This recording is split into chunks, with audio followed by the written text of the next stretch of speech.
Hello, everybody, and welcome back to another episode of the Memo. Thank you, as always, for tuning in. If you like listening to us, please subscribe on wherever you listen, YouTube, Spotify, Apple Podcasts, or any other listening platform that we're on, so that way when we post, you get a notification right away, and you don't miss an episode. So, today in this episode, we took a bunch of questions from the fans, including ones about the XFL, the NFL, NBA, MLB, all over the place.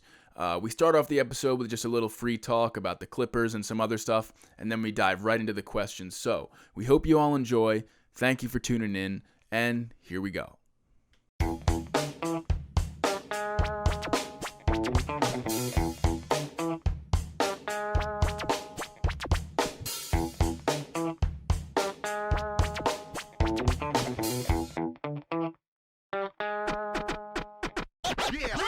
Clippers don't like to play, right?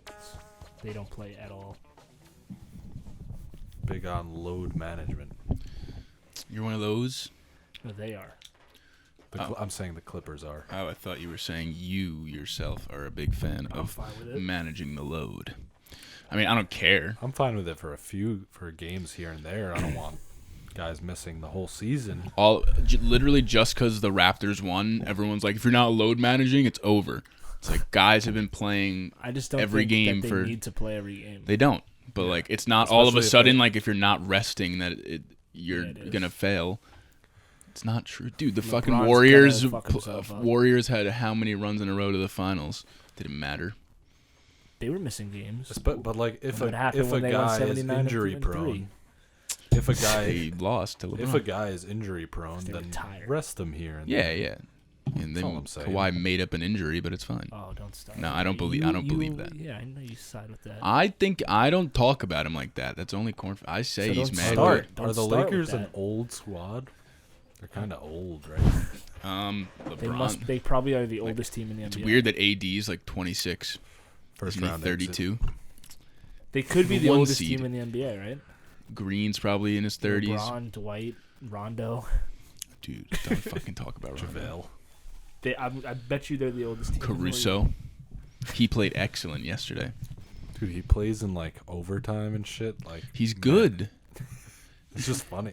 No, it's hilarious, but he's all right in the grand scheme of the NBA. He's not good, but like for what they need him to do, he's great. And what's that? And he just got to hustle and play D, score when he has an opportunity, and They're the second oldest. he's actually might be 100 times better than Rondo. You're gonna ask who's the oldest? Yeah. Who's the oldest on the Lakers? They're the oldest team in the NBA. The Lakers are second. Really? The Bucks are third. Clippers. No. You wouldn't guess it. It's the Rockets, which is surprising. I was about to say the Rockets. I'm not even All right, kidding. half point. But I would not guess that. Who do they have? Westbrook, Harden, I know the Um, roster, but those guys aren't old. PJ Tucker. Oh, he's definitely up there. Wow, their team is really thin. They I have can't no, they have name- no I can't name players. them that many Yeah, they- players. House. They don't have a center. that guy House. He's not old, is he? I don't Who's think House? he's old. Eddie House? Remember him? Wasn't he on the Knicks? Yeah. Elite. Eric Gordon is old. Who else is on the team, yo? I didn't know Tyson Chandler was on the team. Yes. He doesn't play though. Thabo Cephalosha. I didn't He's- know that. Can't he just retire? A lot Also, of it's these crazy guys- that he's Just on to the be on the team. team and not Is play. 7-foot center, and they're like, "Nah, we're gonna play a 6'5" guy instead." He's 37. Yeah, he's old. All right, let's start the show. Are all of our mics good? Are we ready to rock? Yeah, we're recording. Oh, we are recording. Yeah, we've been recording the whole time. Oh, I thought we were just fucking around. Nah. Good combos. Okay. All right. Well, now we know who the oldest teams in the NBA are. That's good. It's surprising. They are actually the better teams, too. Lakers, Bucks, Rockets. Then you had the Mavs and the Jazz to round out the top five. I don't think that's that surprising. Veterans know how to get it done. Inexperienced squads tend to suck. But everybody's always talking about how you got to be so young and all these young guys are so good. Yeah, Like but who? Richard thinks if you're 24, you should retire. that's not Yes, what it you is. do think that. Like I'm sure You're close, but You think you're over the hill. no, it's if you're in your first year and you're 25, then sorry, you might not get that much better. Like Josh Hart. He's 25 now. Yeah. Has he played in the NBA yet, or is he still just a summer league guy? No, he only plays in the summer league. That's his regular season. Well, he's definitely old for that. Yeah. No, he was an old rookie, yes. He was the Kuzma MVP. was an old rookie. He was like 23, 22. I guess 22 is But- not that old as a rookie, but I guess. I mean, whatever. We've had this conversation so many times. that doesn't matter right now. No. Are we going to pull up the questions? Or? Are we going to introduce the show? Get a little, welcome to the memo? Like, I thought that's usually how we start things Have people here. gotten to this We're just point gonna yet? start asking a question. I don't know. Have people gotten to this point yet? What? Did you hear that? Gotten to what point? That might have been me. That noise? Yeah. Alex I- What, you squeaked. just emit sounds? I think my throat just made a noise that I didn't try to make. I know what you're talking about. It's like you so slightly breathe that Yeah, it I didn't even feel it. That was. But that wasn't Interesting. what was making your voice get Oh, fucked no. up over there. All right. If you're watching this up, welcome to the memo, by the way. Thank you. That was for Matt. I didn't know what show we were doing. Yeah, I didn't know either. If you're here, please subscribe. If you're watching on YouTube or if you're listening on any of those platforms, hit subscribe so you can get a notification when we post, because then you're going to be like, oh, shit, my day just got so much better. Thank you. But there's a ghost in the room, and that's the real story. Yeah. So we might not make it through the full podcast here. We might get abducted mid-show. But there's something going on by that camera, and I don't exactly trust it. Imagine, like Villani and Vinny come in tomorrow, and they're like, they just see all the shit set up. They're like, Richard didn't fucking clean up the shit. And then they put the SD card in for some reason to wipe it, and they see footage of a ghost slaying our asses. Wow. I hope that doesn't happen. What's that movie that's coming out with the Invisible Man? Oh, that looks funny as fuck. It looks so stupid. Dude, I saw the It trailer. looks sick, though. I was watching the trailer for it, and It's like you can't take it seriously as something scary. Yeah. 'cause Yeah. It's just well, there's like that classic monster movie, The Invisible Man, where he wears the bandages. But I guess this is different. But I was watching the trailer before whatever movie it was, and I was like, "Oh, this looks pretty cool." And then they started like showing everything. They were like, "He is invisible." Garrett, like, and they show her like fighting him and shit. Yeah, and I'm like, what the hell's they the show deal her in with like that? the asylum. I'm like, okay, her husband dies. He fucks with her. She goes to an asylum. No one believes her, and then they fight in the You're end. like, and I like, saw the movie. Okay, Yeah. Now I've seen it. it's ridiculous. Horror movies don't even try anymore. It's just like, make And this guy I was watching invisible. the trailer and I was just like, oh, what? Like he's a ghost or something, and he's just like an invisible being. It's just like I'm in on it, though. I'm going to watch it. I'd You're be in on down to that? watch it. I saw one trailer for it. It looked interesting. It's something you don't see every day. Or something you actually never see because it's an invisible man. But I mean, I don't know. it seemed scary. It seemed pretty scary. Imagine if there was an invisible man fucking That with would you be and like trying to like terrifying, rape but you I and think kill the you point and of shit. horror movies is that it's not actually happening, and I can just like be entertained by it. And You're supposed to be scared though. it didn't look scary. It was hard to take seriously. This girl like throwing milk on an invisible man. You know what movie and she's like, from? the outline of the body appears for a second. It's so You know what movie stupid. she's from? I feel like I recognize her from somewhere. I don't know that. I don't remember. Get him from to the trailer. Greek. She's Jonah Hill. Her name is Elizabeth Moss, but she's Jonah Hill's Right. girlfriend. Oh, really? It's Get him to her? the Greek, yeah. She's a bitch in it, right? Yeah, and she's like, we're moving to Seattle. Oh, she's a Excuse nurse. me. Yeah. I watched that movie the other day. Get him to the Greek. It's So did I. So I funny. watched it with Alyssa, and she was like, that movie was so dumb. And I was like, You hate to see the lack of it appreciation. is kind of dumb. Definitely, It's just dumb. It's very dumb. It was definitely funnier when we were young. when you're a kid, No, yeah. Yeah. no. And we could be I like, pick up on it stroke better the now. furry. Yeah, We it's were like not- obsessed with the music. But like, Well, the that- music's good. Yes, it's great. That's not the humor though that I look at it like watching it again. Those aren't the funny things that you pick up on. It's just like the nuance and like how Well, they everything interact Jonah, with each other. everything Jonah Hill says is Yeah. hilarious. Like, still like, don't be a bitch, dude. Like, Yeah, that's that hilarious. shit's so funny. You gotta His watch for all. mannerisms and Yeah, stuff, and just like the little things he does. I feel like that shit is what makes This Is the End so funny.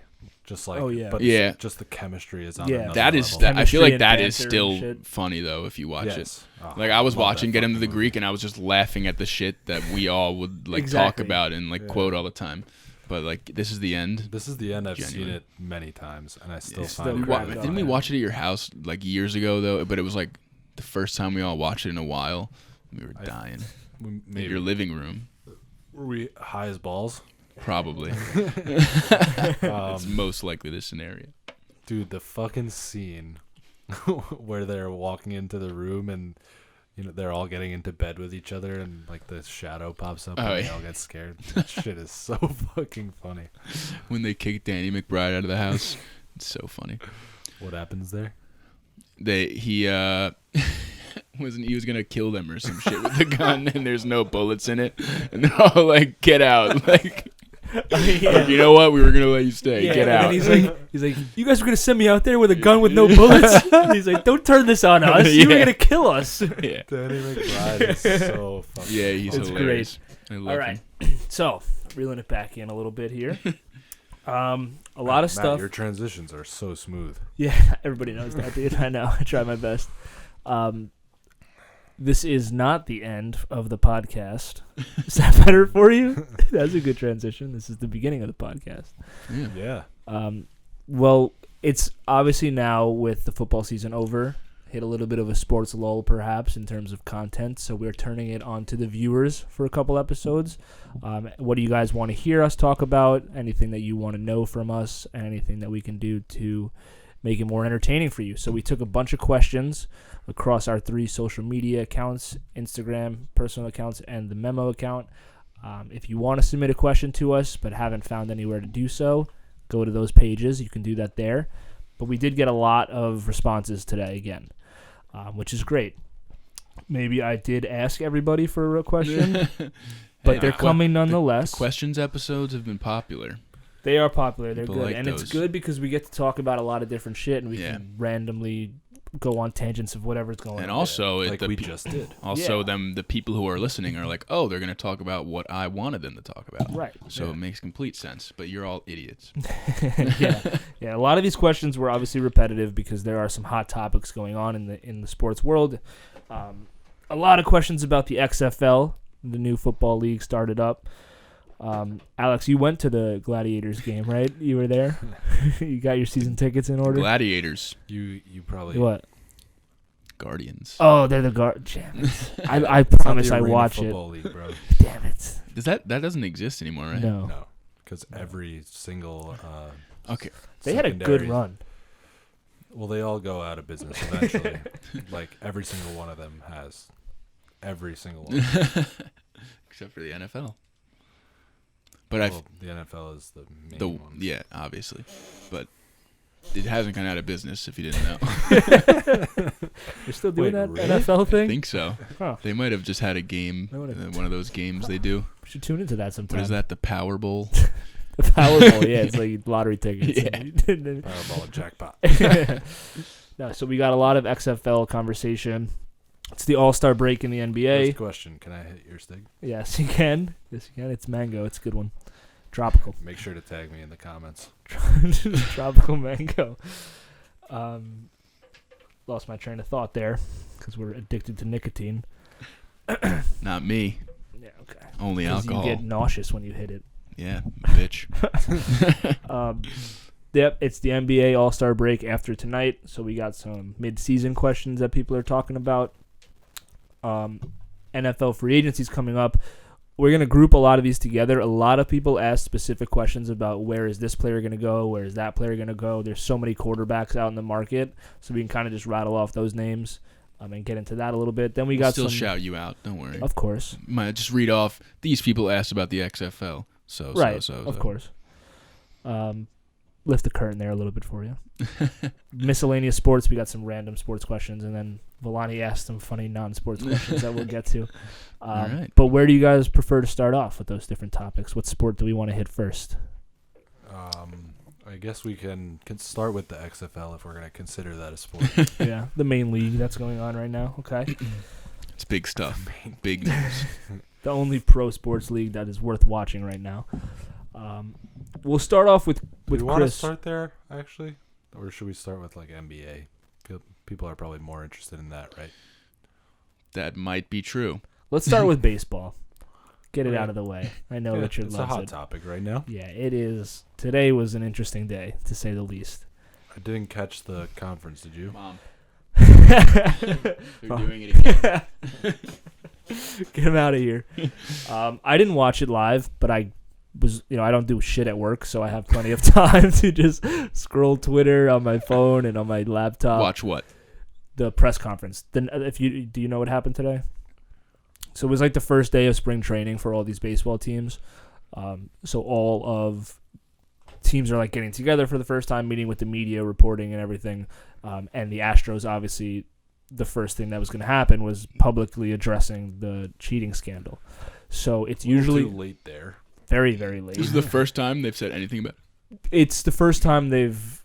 Well, no, the owner gave a press conference after the penalties came down, and then like Bregman and Altuve said one thing each, which was like complete bullshit. While they were in detention. Yeah, that was a funny picture.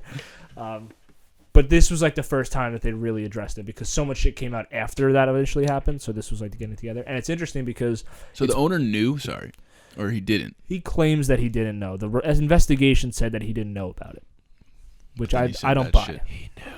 Yeah, let me come in real close here. Jim Crane knew about it. Jim Crane.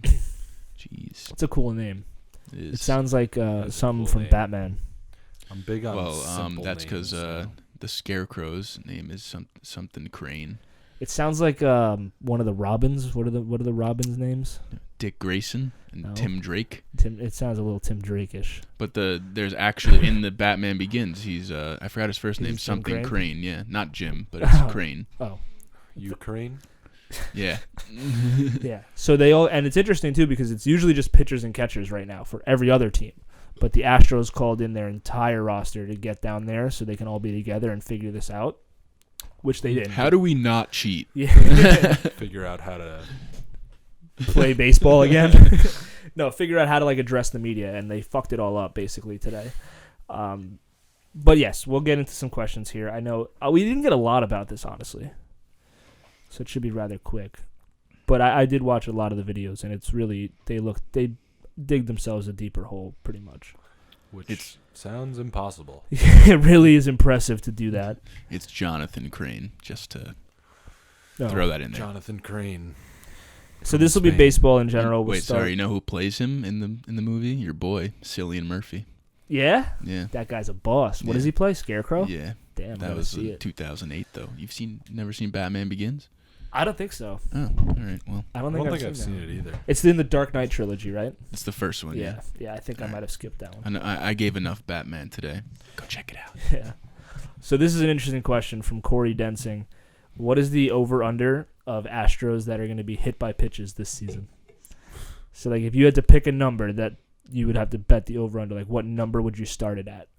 Like, where it's, like, right around the middle. But like, they're gonna get hit anyway, aren't they? Pretty much everyone. Beanballs, you know what, like, what would you... Right, so, like, you're going to have the standard over-under for every team, and then, like, the Astros is going to be higher. They're going to get drilled. Is that true, though? Yes. Every team, like anybody who plays consistently, is going to get hit by a pitch at some point during the season. That's what I'm saying. So, like, you have the standard baseline of, like, every team is probably going to have, like, say, 30 hit batsmen, as an example. The Astros, I feel like, would have those unintentional ones times, like, 2 for the intentional ones. You think it's gonna be like that? Guys Yes. just drilling all of them? Yes. Every team is going to want to get a piece of them. I'm going to say they're going to get hit. See, so I don't know the standard, like, how much, on average, a team gets hit. I don't get the question, really. What don't you get? Like, so basically intentional hit by pitches. Yeah, how many? More than the average. I'm going to set it at 42. 42. Yeah, I think it's just going to be open season out there. I think they're just going to be teeing off at them. Because I think umpires are going to be really strict with, like, issuing warnings if guys are throwing at them. It's perfect. I don't know.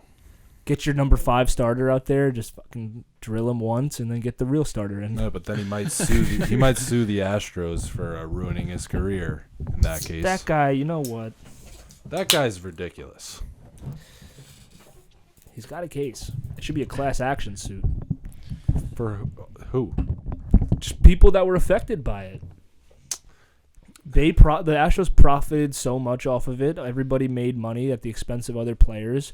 They set the market for free agents ridiculously high. It wasn't at the expense of other players. Of course it was. But it's not like they made money off of those players' losses.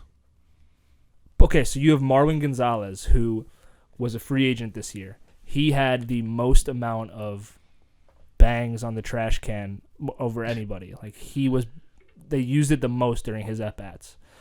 He hits the free agent market with inflated numbers, yes, gets signed to a new team. So, like, first of all, he's being overpaid because his actual value is less than that. That's true. And then that is now going to be, like, comparable to the rest of the whatever position he's playing because you base it off of other people's contracts. So now a guy who might be, a little worse than him otherwise would have made more money, but now that his numbers don't compare to this guy who got paid this much money, it's just like it's such a trickle-down effect, and it affects so many different people. I don't know. That's hard to prove. Would he not have? He's getting an inflated contract. He's not worth what he got paid. Yeah, but you can also argue that he's also, like, bringing up the value of, like, whatever position he plays in general.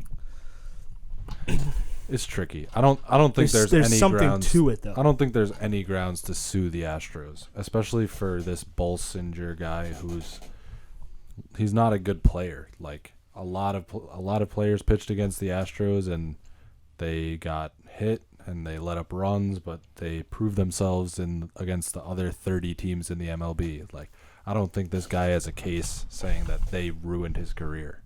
Like, he's had a whole other career outside of that 1/3 of an inning. Yeah, I mean, it definitely is not, like, the only reason why he's not playing. But he wasn't even suing for money for himself. He wanted to, like, create foundations and, like, for charities and, like, retired athletes and shit. It was weird. Like, I read into, like, the lawsuit a little bit. His intention seemed legitimate. It wasn't just like, pay me money, I'm bad. In that case, that's nice, but I don't think Still, that changes the grounds on which he's suing them. It doesn't make it more of a legitimate case. Yeah, but it was weird. I do think that there is a more serious ripple effect to things that we haven't even, like, considered and can really understand off the top of my head. It definitely affected things. So the over-under is going to be set at 42 for me. 42 intentional hit by pitches, and I look forward to keeping track throughout the season. I feel like that's it will be way, way higher than you normally see. If there's, like, a stat out there for intentional hit by pitches, Probably like 8. yeah, it's probably single digits. 42. Yeah. Dude, who wouldn't want to hit these guys? Have you seen how these players are coming out and making comments on this shit? They're so mad. Yeah, but then there's also the players that are like LaTroy Hawkins, who's like, I can't believe whatever his name is snitched. But he's saying that because he's not in the league anymore. He thinks he's a big shot. Yeah, that's probably true. If you're Clayton Kershaw, ruining his reputation by being a choke artist because they're stealing your pitches, I'm literally going to put the same thing in like your shin bone. And I don't condone violence, but if you're seeing this, Clayton, was he a choke artist you know before what then? To do. Yes. And after, yes. Yeah, he's a choke artist. So I know, but I mean, look, if he went out there and was able to win that game, wins a World Series, that narrative is dead. And the Darvish shit is so fun. They were just making fun of him as he was getting raked in Game 7 of the World Series. They were mocking him in the dugout, and they were cheating. that was when they did the eyes? Yeah. That was in the World Series? Yes. Wait, Marwin Gonzalez. Eyes? Yeah, Marwin Gonzalez homered off Darvish and then did, like, the eye gestures shit. Well, that's just racist. Yeah, and on top of that, like, you're not even doing it. Not that it would ever be okay to do that, but it's like you're cheating and you're gonna mock somebody. Yeah, if you're gonna be an asshole about how good you are, at least, like, be actually good and not cheating. Yeah, it's like cowardly and fucking racist. Yes. No. So that guy should be hit right in the back. I don't want him to get hurt, but he should be hit. Mike Clevenger said he's gonna hit them. Came out and said that. Mike Clevenger said that. Yeah. Like, Mike Clevenger should worry about getting guys out. He's nasty. Is he good? I think. Just get the guy out. Like, why? Hit him once, then strike out the side. Hey, They're gonna picture being one of I'll those. put the Astros over/under batters, at though. 12. Really? So we're way off. Probably less than that, honestly. 42. That just won't happen. 13-4 with a 2.7 ERA last year. I don't even know who that is, honestly. What team is he on? The Indians. Oh, well, that explains why I have no idea who he is. He's good. But imagine being one of the Astros hitters having to go up there. Though whoever's leading off the season for them, you should just bring up a guy from the minors. just go out there, wear padding. It's going to be very interesting to see how their season goes. Mm-hmm. All right, we gotta. It might make them a must-watch. Like that, their opening day game is almost a must-watch at this point. Oh, absolutely. It's gonna be a bloodbath. Can you check if they're playing at home or on the road? I hope they're playing on the road. I said this earlier, a couple days ago. Everywhere they go, it's gonna be like Cersei walking through King's Landing. That's gonna be fun to watch. The Mets were actually a victim of the cheating. I saw a whole analysis. They had to fire their ringleader. Well, besides that, the Godfather, they called him. I saw a whole analysis on like who benefited the most from the cheating, like which game specifically would have went differently, assuming like the base hits that they got with the banging would have been outs, which is like flawed in itself, but it was just like a fun thing. Yeah. And the Mets were one of they would have top teams. No, they played a series against the Astros, and one of the games, like the game was decided by at bats that they were banging with. Oh Jesus, it's fucking. It just makes me so mad. And there was one interesting thing. Who's the Patrick Corbin?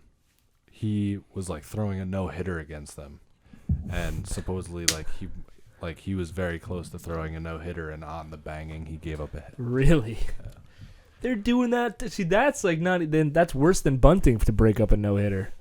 Oh, by far. Just cheating with the banging. Yeah, they broke up a no-hitter with the. If I was on the other team and someone was no-hitting my team, I'd be like, "I'm bunting." I would announce it. Out.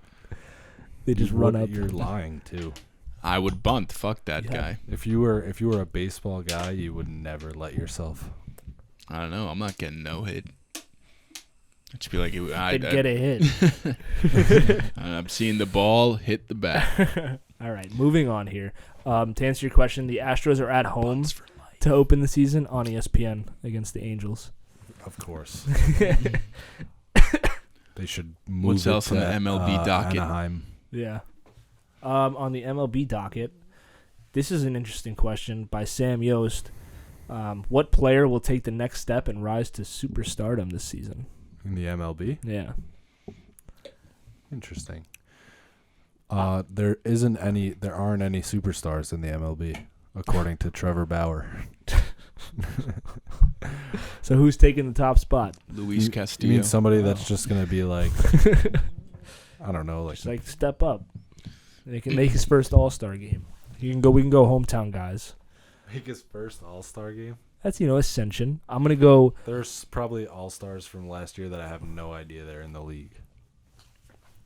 Well, yeah, but I'm going to go Raul Mondesi Jr. I don't even think his name is Raul. Isn't he already good? Yeah, but superstardom. Superstar. I think he's going to Raul Adalberto Mondesi Jr. Who is that? He's a shortstop on the Royals. What do you want? I'm just asking who it is. He's a good baseball player. All right, I was interested in what team he's on. I'm big on Matt Chapman. Matt Chapman, he's nasty too. He's very good. Yeah. You don't want to ask him who Matt Chapman is? Who do you think? Because you said let's talk about hometown guys, and I was like, is that someone on the Mets or Yankees? No. You throw Royals at me? Who's that? $10 if you can guess the team he's on. 2 guesses. The Twins. Nope. Not a bad guess. The Rockies? Nope. Shit. He's on the A's. He's one of those. if we're keeping it in New York, Pete Alonso. he's already a savage. Was he an all-star? Yeah, of course. So it's in baseball, if you're a filthy rookie, you get the all-star nod? Yeah. A lot of people get all-stars in baseball. For the Mets, I'll say Ahmed Rosario taking the Wow, I next was step. saying Rosario in my head. I have no idea what position he plays, but He's I put know the together name. a couple good seasons. He hasn't taken that next step yet to be just like a feared hitter, but he's got the potential. He's a good player. when does the season start? March Opening 26th. Opening day is March 26th. So a week after NFL free agency starts. Yeah. Good segue Yeah. to our. Oh, and is there any more baseball questions? There is a couple more baseball questions. Kirby We get to every question here.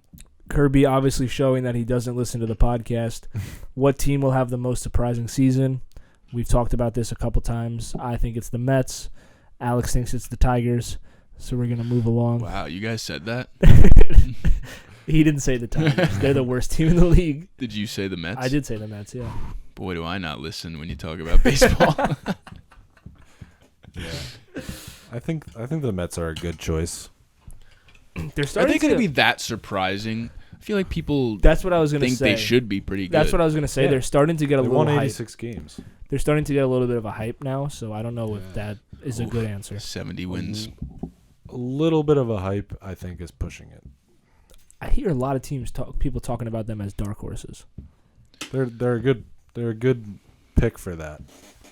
But they play in the same division as the Braves and the Nationals and the Phillies. So This is an interesting Tough. question. Kirby with a follow-up, actually a good one for once. He says, who is most likely to knock off the Yankees and Dodgers in their respective leagues?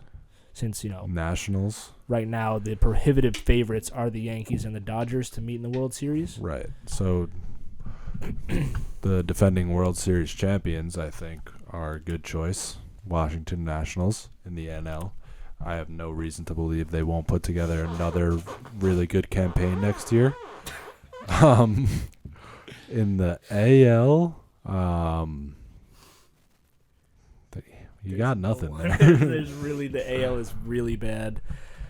It's got to be the Astros. The Astros will still be good. If they win, that would be so bad. Yeah. I don't think they'll be as They good would as. fucking just flip off Yeah. everyone. Yeah, And then everyone would have to be like, Yeah, they're still cheating. yeah. I think they'll definitely take a step back. Indians, but if they trade Lindor, that's fucked. The Twins have low-key Angels. been loading up a little bit. Angels, I'm big on the Angels. They're probably my dark horse candidate as well. I can't buy into it. Got Joe Madden. That's a big Angel hater. I just think it's embarrassing what they do every year. Well, yeah. But now they did what they haven't been doing for the past 10 years. It's okay. Doesn't matter. Yeah, I mean, listen, they'll be better. They definitely made some moves. I've always said pitching is their problem, so we'll see. But I was going to say something about the Angels, actually. Mike Trout has been to one playoff series and got swept. So he's 0-3 in the postseason as the greatest baseball player of all time. Yeah, it was very hard least for of him our to carry the generation. team on his back. You can't do that in baseball. That's what I'm saying. Yeah. That's exactly what the MLB needs. They need their best player to never play in the playoffs. All right, rapid fire here. World Series prediction by your pal Mike Lombardi. Yankees, Nationals. Yankees, Dodgers.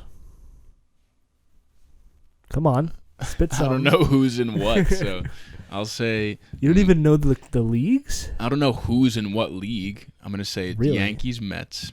Nice. That'd be sick. That would be cool. Okay, that's it for baseball. Thank you. We're wrapping that up. Now That was let's good. jump into the real professional league that I was trying to get to earlier, the XFL. All I know now Richard's really. I know you have a lot of thoughts on this. I do. You've been waiting. I know you tried talking to me normally about it as a friend, and I wouldn't let you because we wanted really to shot save me it. down. We wanted to save it for the show. I had to talk to Kornfeld about it instead. Oh yeah, and that doesn't end well. But now is your time to shine. We have I'll go with some similar questions here. First off, Ethan Meyer, he asks, what do you think the XFL does better than the NFL, and what does it do worse? And Chris says, what do you like about the XFL the most? And something about a potato. Chris Sokol says that. And he also said favorite way to eat a potato. Great question, Chris. French fry form. Baked. Oh, baked. Mashed. Ooh. I don't like the mashed. Mashed. You Too don't like mushy. mashed potatoes? Too mushy. I'm Too, surprised too, you like the creamy. baked and not the mashed, honestly. I like the baked because they're kind of like more chunky. It's like I like them. baked I like Potatoes both. are like so difficult to eat and tasteless. Do you like sweet potatoes? You put butter in it. Yeah. So good. You throw butter in the baked potato. Yeah. You and then I can't- eat the Anytime skin. you try to I'd eat it though, it falls apart if you try to stab it with the fork. Eat the skin. Do you eat the skin? Yeah, the skin is the best part. So good. But You don't eat the skin? skin, do you? I That's eat the a man skin, that but doesn't the eat way the you skin. said it, You eat the skin. I do eat the skin. Yeah. Nice What other foreskin, ways just are- I munching eat right more down than on just that. potato skin. Foreskin. You ever have literal potato skins? Yeah. The cheese and the those are bacon? fire. Yeah. Oh yeah, I forgot that's like an actual thing. Yeah. Yeah. The TGI Fridays bag. Oh, Why yeah. do they? Best. Why do they make that? I get They're just a chain of restaurants, and then they make a potato chip potato chip.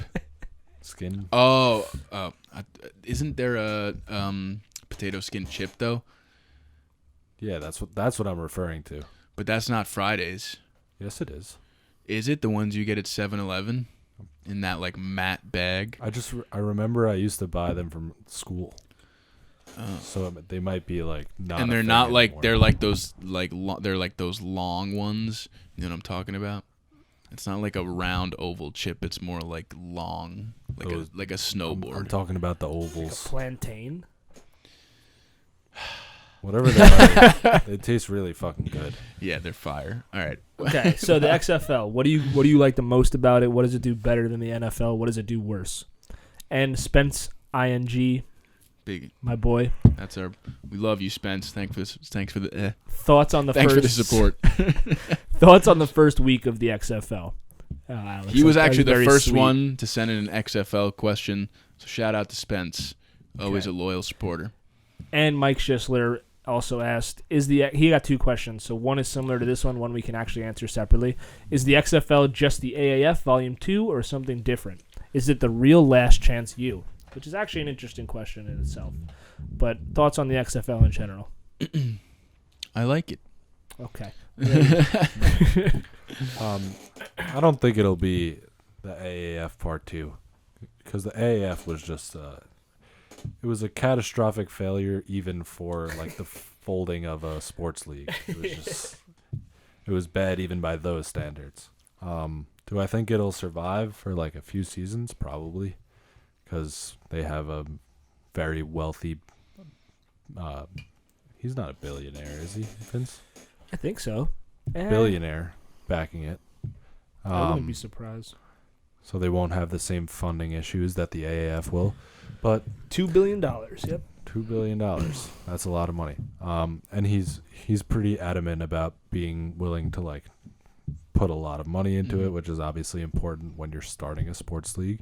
But long term, I don't think it's going to work out just because everybody who's tried this, they're 0 for whatever amount of times it's been tried. So I just have no reason to believe. But honestly, I haven't checked out the product. It's not my cup of tea. I think they have the benefit of just like modern day exposure compared to the first time they tried it, and the AAF failed for other reasons besides because people were into it. I think one of their mistakes was they tried to be in like not major NFL markets, which the AAF, I mean the XFL, they're in New York, they're in wherever, Dallas, all the like where there are big NFL teams, where there are a bunch of football fans, which is way smarter than being in bumblefuck New Jersey or wherever they were. Mixed opinions on that though. Really? And I get what you're saying about like they're in major markets, LA, Tampa, Houston, New York. Tampa's Are a they major in? Are market. they in Dallas? Tampa doesn't really fit in there. No, I think it's Houston. Oh, Houston Renegades, Houston's a major or is market. it the Houston Roughnet? I think it's the Roughnecks. And DC. DC Defenders. Yeah, they're in big markets, but my concern is, and I could be wrong here, this is just like what I would think, would be to target cities that don't already have teams. Because why would a New York fan care? They're Jets, Giants. Like it's like. Well, I think I know they're not competing with those teams, but it's like they can't possibly ever root for these teams the same as their real team. no. One thing that comes to mind is I don't think those cities have like the infrastructure in place for like a very popular football team, and that's why you were seeing in the AAF you were seeing like it looked like San Antonio. Yeah, and it looked like high school stadiums, like nobody really packing it out, which like I doubt you'll see in the XFL, but they'll probably have more fans just because like major market. Like, Yeah, I had a few friends that were at the New York team's game. Really? I saw like some Instagram stories there. Interesting. I just feel like a It's team like it's like more of like a fun thing to do. Just like You're not gonna not. Like we were. Sorry. No. You were talking. We were talking about this like sports lull right now. Yeah. I can see it as being like, oh, like I'm a football fan. I'm not like Exactly. I'm not crazy about the NBA. Like let me just like check out the XFL because nothing else is going on. Yeah, it's definitely a good time of year to do it Yeah. on the calendar. Yeah. And like you were saying, I'm a football fan, and there are more football fans in those major markets who are fans of those teams as compared to those other areas. So there are more people who are probably like, oh, why wouldn't I go check out a football game or whatever instead of being in, like you said, San Antonio where no one really cares. Yeah. Because there are people who do care about, in New York, Jets and Giants football, and they love football, and they just want to watch it. The games are at MetLife, which is dumb. They shouldn't, like, why be in that huge stadium? It's they should too be in, big, like, yeah. Rutgers or something. But Yeah. I feel like And I get that thinking of it, but like, I feel like a team like the Seattle Dragons, those fans are never gonna be like diehard Seattle Dragons fans. They have the Seahawks. maybe they don't want them to be. But if you put them in a team in a city like San Antonio, they don't have a football team. Like they can rally behind that team, like get to be that team. But just being in that city, I think, makes it feel like secondary. For sure. And it's That's probably harder to get people in a city that don't have a football team to care about this Everybody new likes XFL football, team. Though. It's not like Yeah. if you Yeah, don't but have they're a football probably if they're team in San your Antonio, city, like you don't said, they're watch. probably a Dallas fan or a Texans fan. But Everybody whatever. has their team, But but the hometown feel. Everybody wants to be a part of something and experience something, right? So like in San Antonio, they're like, "Oh, I'm a Cowboys fan." Yeah. So am I gonna really waste my time like going to this like San Antonio game that's like the second league? Like I feel secondary already. Whereas like Yeah, but the hometown in feel of in having New York, a San it's like- Antonio sports team. I don't think they want anyone to be like, know. I root for this team. Why I can't root for No, this that's the XFL thing. team. They're not competing They with each want other, but- they want people to be like, I like this team, and I'm in New It- York. that's- Oh, they have the Guardians. Yeah, I like they're them. not Cool. competing obviously with the Jets and the Giants. It just seems like it'll never be able to captivate the cities as much as the real teams, which it might not be the goal. But I think they should have put a San Diego team and a St. Louis team. Teams that just lost NFL teams. Oakland. That would have been Oakland. That would have been great. They can't maybe support an NFL team, but there's definitely football fans there that are pissed off that they took their team away. That would have been a good idea to bring That's teams a good back to point. those spots. at the end of the day, it's like let's put these teams in cities where there are the most people, so the most people can go to the games. It's LA probably not yeah. that LA it's is probably not that, definitely like, it already isn't a good football town for the NFL. So why would they put it? I don't know why they would want an XFL team that there, sounds but like a bad idea. Yeah, just even though that it's LA and there's so many people, they don't care. yeah, they just care about Yeah. fucking. So weed what did you think and the that Lakers? going back to Ethan Meyer's question? What did you think that the XFL does better than the NFL? I think that this is probably an obvious one, the kickoff, because it actually the kickoff. it matters and it takes away the whole safety risk. And So can you explain a little bit? Because I don't know. okay, so And maybe listeners might not know. So in the NFL, everyone knows the kicking team starts on what, the 35, whatever it is, the 35-yard line, and they all run downfield. As the kicker is going to kick the ball, they all are sprinting full speed down the field. So in the XFL, the kicker starts in the same spot on the 35, but the kickoff coverage team starts all the way down the field, 5 yards away from the return team. Both teams are basically facing each other in a line. There's the kickoff team and then the return team.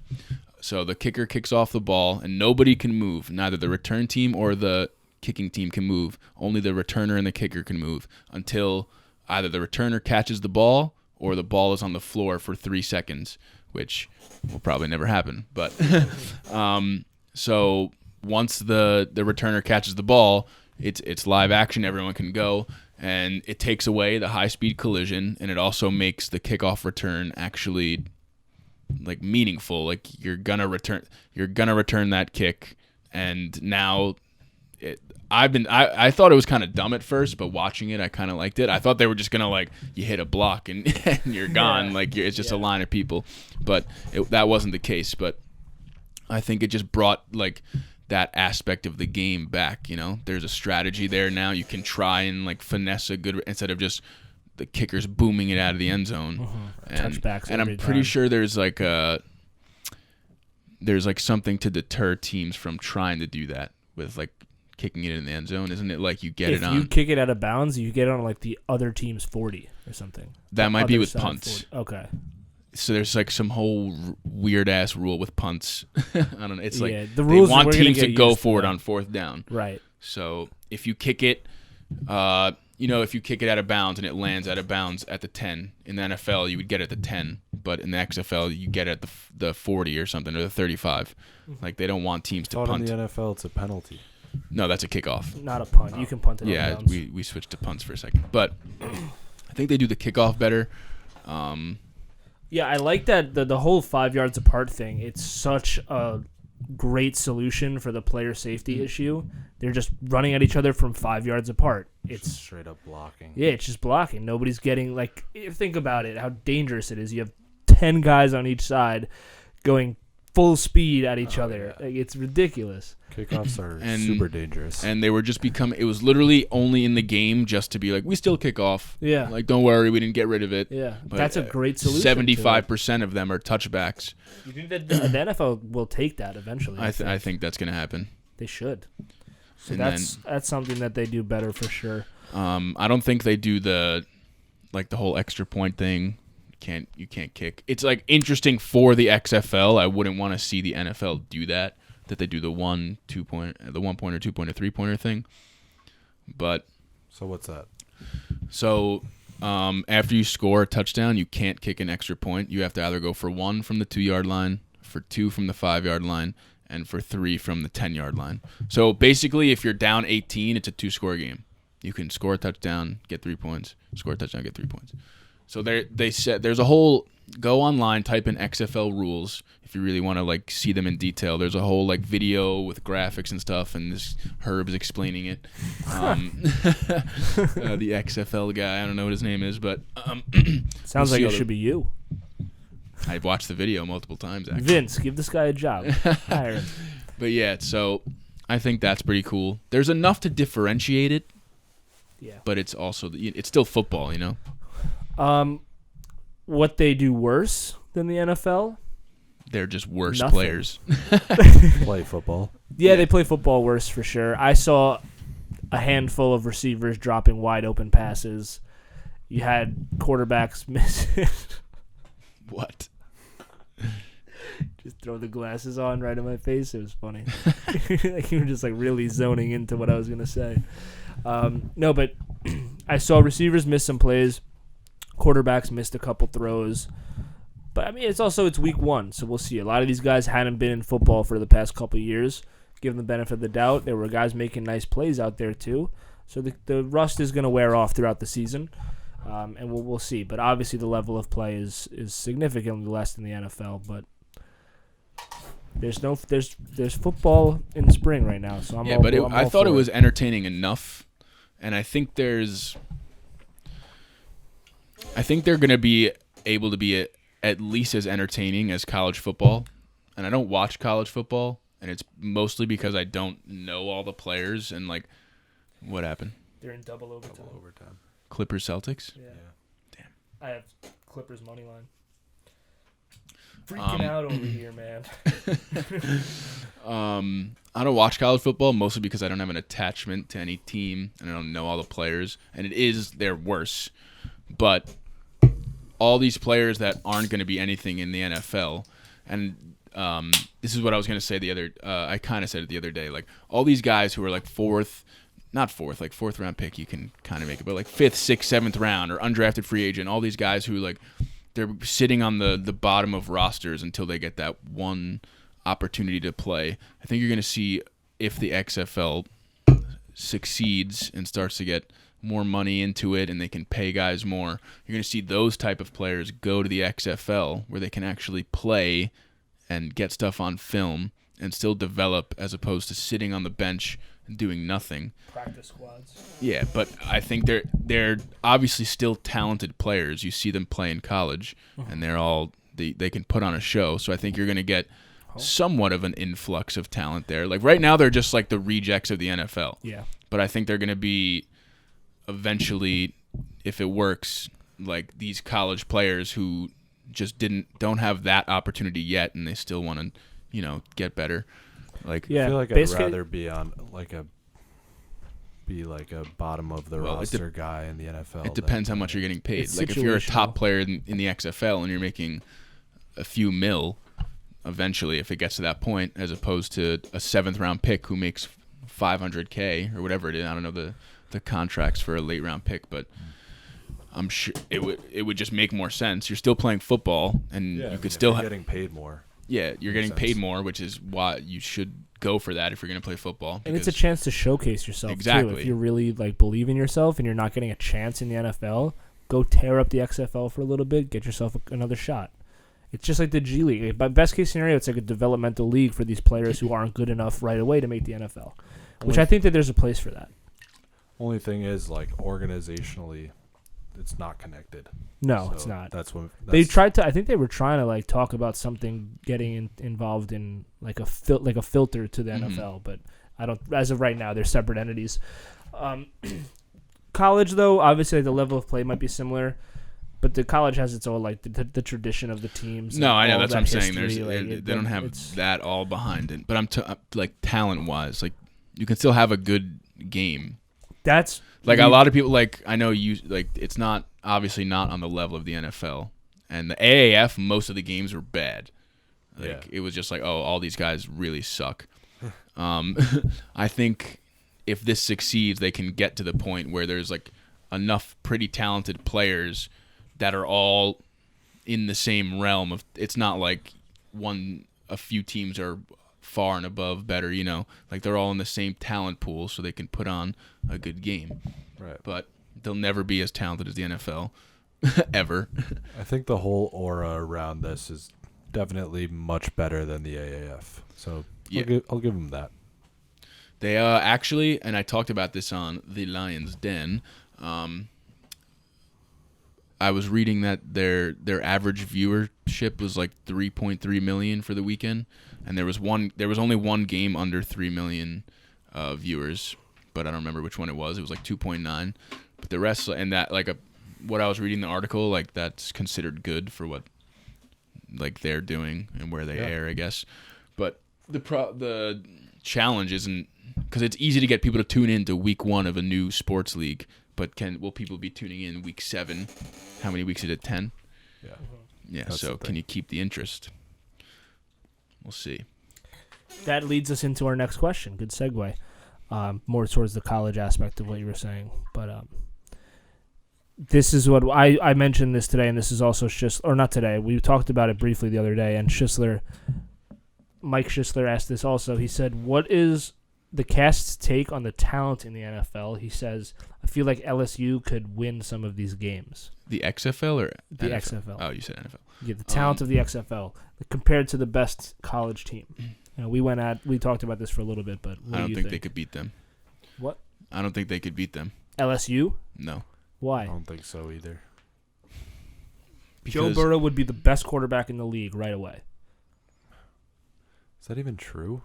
I think definitely it's true. None of these guys were the number 1 overall pick. They never had the hype. Thing. It's not about. With this. It's not about one player like that. It's like the 11th, like not even the 11th, like the 7th to 11th starter on LSU on either side of the ball probably isn't even considered for the NFL. No. They're probably just done. Right. So, well, no, that's not true. I mean, the starters, because like NFL. I mean, LSU is stacked. But LSU does. Right, that's the point, though. That's the best. That's one of the best college teams we've ever seen. All of these guys in the LSU doesn't have like 22 NFL prospects, do they? I mean, not right now, but year after year they produce around like 10 to 11 people get drafted. Yeah, I'm saying like I just think like taking a college team, yes, those players a lot of times turn out to be great NFL players, but they go through so much development in those years that it takes them to become great NFL players that like them in college is so much worse than what they are when they become good in the NFL. So like these guys who are NFL rejects, like they went through that development in the NFL, and they, even though they're not good enough to play in the NFL, they still are much better versions of their college and self. they were probably absolutely amazing on their college teams. Yes. I don't know about that. I'm sure they were. They're all players that were drafted or maybe even not drafted, like fringe guys who are just finding their way back into I the think league. if you got drafted, you're an elite college football I think the player, right? yeah. Right, but so you're going to have, like, LSU this year. They're going to have, like, 5 or 6 first-round draft picks. So those guys are probably, like, they'll be in the league for at least 3 or 4 years, even if they're busts. Like, even if they're bad, they'll be on rosters. They'll be in the league. And then, like, the following year, you have all of the underclassmen who aren't eligible for the draft. They're going to get drafted because they produce 5 to 10 first-round picks every year. So 5 to 10 LSU? No, 5. Like 5 in the first round. So that's like 10 that they over 2 years they're probably going to have 10 first round draft picks. But as it's the development is the problem. They're younger guys. So as it stands right now, those underclassmen that aren't declaring for the draft or are too young to declare for the draft, they're like even underdeveloped for college standards. But a lot of them are still starters because they're not all seniors that are starting. Just being a first-round prospect doesn't make you great. But I bet none of these guys in the XFL Joe Burrow, were, so they already are even Joe ahead. Burrow, when like he'll be the number 1 overall pick, right? And like let's say he goes on to be a great NFL quarterback. Him, even at his best in college, is going to be so much worse than Joe Burrow when he hits his stride in the NFL. But you're right. But think about you're like if Joe Burrow, if this LSU team next season joined the XFL, so you would have Joe Burrow as a rookie in the NFL versus Joe Burrow as a rookie in the XFL. In the NFL, he's going to start right away for Cincinnati. You know he'll have games. He'll throw like 280, 2 touchdowns a pick, like typical like rookie quarterback numbers. He'll like have his good games, he'll have his bad games, and that's against NFL teams. Yeah, like every rookie that after has going games. through like a whole off season of development, and like if he's the and when he's playing with other NFL players, this is not Joe Burrow with the Cincinnati Bengals, who he's going to be on. Like we're talking about Joe Burrow with the LSU players, so who are not an NFL team. Joe Burrow like throwing to Auden Tate and like Tyler Boyd. Like these are players that would just be the best player in the XFL, like hands down. But LSU had the best wide receiver in the nation, who's an underclassman. So next year he's going to be the best wide receiver prospect in the draft, and he'll they had probably struggle Justin just Jefferson. like every rookie does. Yeah, but like I think these guys in the XFL are just not good either. Like the level of competition it's not that great. You've said it. These guys are like bad. Yeah, but they were in the NFL. They went through like NFL like off-season training regimens. Like a lot of them played like for the teams, with NFL players against NFL talent. Like the learning curve is just so steep. How many players not the XFL? How many players on LSU this year do we realistically expect are going to go to the NFL and be good NFL players and have a good NFL career? They have about 5 players who I think are going to go in the first round. Maybe one of them is bad. One. Like you'd probably like, yeah, I'd maybe say like, one I'd or say like max 3 of them will actually have good NFL careers. But even then, like them in college is definitely bad in the NFL. worse. Yeah. Yeah. Going through no development, like bad NFL players. Bad. I mean, yeah, but people have good rookie seasons.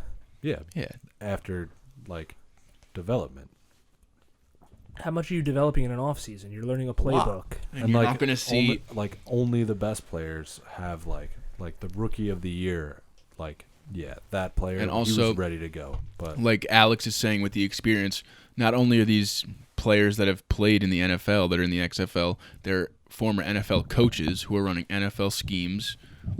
LSU going against an NFL like coach defense, they'd probably be like, "What is going on?" We're used to 4 people rushing and a zone. Like they're coaches mixing it up. I personally think LSU, if you put them in the XFL, they'd go winless, like get demolished every game. I don't agree with that. I just think that the quarterback play is like a very big difference. It's one player, but these quarterbacks, like some of them were legitimately awful this past weekend. Like Burrow What, is there 8 teams. Yeah, there's 8 teams. What? Cardell Jones is elite. He was okay. Like he did all right. He's mobile, but Burrow is going to be like a legitimate NFL quarterback as long as you don't playing with NFL players, not playing with college players against guys who were in the NFL. If you were in the NFL, you're already better than probably 80% of LSU's roster. In the NFL? If you went to the NFL and played games, you're probably better than most of LSU's roster right now. Probably all of it. Yeah. A lot of these guys, I think you guys are overrating the talent in the XFL. They're not good. I don't think they're that good, but I'm just I think you're overrating the talent of college players. I'm seeing it. I'm seeing Joe Burrow and like these wide receivers and like all the time he has in the pocket and the offensive. But there are probably guys on and, LSU like, that couldn't even play in the XFL. Yes. Yeah, probably. Plenty. So the fact that they especially the competition they play, like guys on like Ole Miss, like probably none of them can play in the XFL besides like 1 or 2. I don't know. All of these guys in the XFL, they came from these colleges. Yeah, like, I'm sure there are a lot of LSU players that are there. Then they got drafted by a team, and like a team like invested a lot of time and money and resources into them to make them this, and then like it wasn't good enough, right? I suppose. I'm just thinking Joe Burrow is so good that it's like if you just drop like one guy. What if you 1 year just wonder? drop what? What? You're gonna be? Is that gonna be your new thing now? Just want to see him when. Hey, we've seen it happen. 4 guys are flying in his face because Cincinnati can't block. Trubisky might be in the fucking XFL in 2 years, and he'll be bad because he can't throw to his right. So all right. So now Left, that was XFL versus college. Now the last question that we have about the XFL is a little bit more realistic. It's the what are your thoughts on the hypothetical worst NFL team versus best XFL team? A little bit more close in competition than LSU. So we'll see. The NFL team would win so like if the 100 of 100 times. So this is an interesting thing that I saw people talking about. European leagues for like soccer and basketball have relegation, which is a great idea, first of all, and American sports should have that. But you have the worst teams in the league get dropped out of the league, and then the best teams in the lower division, because they have a lot of divisions like AAA, AA, whatever, they get to go up to the main league. So this was saying if you put the worst team in the NFL against the best team in the XFL, if the XFL team were to win, they take that NFL team's spot, and then the NFL team goes to the XFL, which would be sick to see happen. If like an upset were to happen like that, it'd be so funny. It would never happen because, one, the NFL wouldn't agree to it, and I'm sure all the NFL teams and owners would be like, no. Yeah. Second, they would have to wait for the XFL season to be over. What are they all going to, like, that team that was in like Keep people training. are free agents Keep and training. like whatever. There's a draft and all that. Like, do you have to get all those players back together to come play the XFL team? Unless the XFL gets Obviously, logistically, it doesn't make sense. Logistically, it would never happen. Yeah. But you have guys who are free agents. They come back. They have to play with the Bengals. Yeah. They don't give a shit if the Bengals drop into the XFL. They would all just be like, because I'm they're hurt. not going back there. They just wouldn't play. Yeah. But and what? Okay, so say they assuming could that play. the timelines of the seasons matched up equally. Okay, the Bengals are the worst, and the Guardians are easily the best XFL team ever. So Okay, anointing them after 1 week. New York, I bro. like it. It's my squad. Yeah. Bengals would demolish them. Yeah, they would absolutely kill them. I think, obviously, right away. I think it would take a long time. Like if this XFL survived for like 10 years, 15 years, okay, when like that's like the leagues are getting better, the competition is rising, there could be a potential for like an upset. The XFL would have way to down the be line. a 16-game, 32-team league that it could would just actually be- takes prospects away from the NFL. Yes. Yeah. It'd be so funny though to Yeah. see. Like sometimes like in soccer, international soccer, when they have the relegation for teams that are fighting to stay in the main division, it makes the race for the worst team just as exciting as the race for the top teams. It's like, because if you're like one of the worst teams in the league, you're going to do everything you can to not have to face that XFL team to risk getting relegated. And in the European soccer leagues, they don't like play each other, right? It's No, just like it's the just last place team goes. The last 3 teams just drop down and the top 3 teams move up Interesting. in all the leagues. Which again, like, this will never ever happen. But in there's theory, it's super interesting. There's no other leagues in the American sports to. Yeah, well, I mean, it's like comparable to the G League. If the G League teams were all independently owned, like those teams in soccer who are lesser in the lower divisions, they don't have like the same funding. They don't have money. They're in super small towns. They are like minor league clubs. Yeah.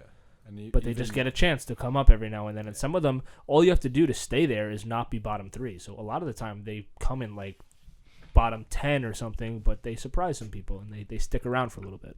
Like Leicester City. Yeah, Leicester City. Didn't they were just get promoted from relegation when they won the league, or like recently?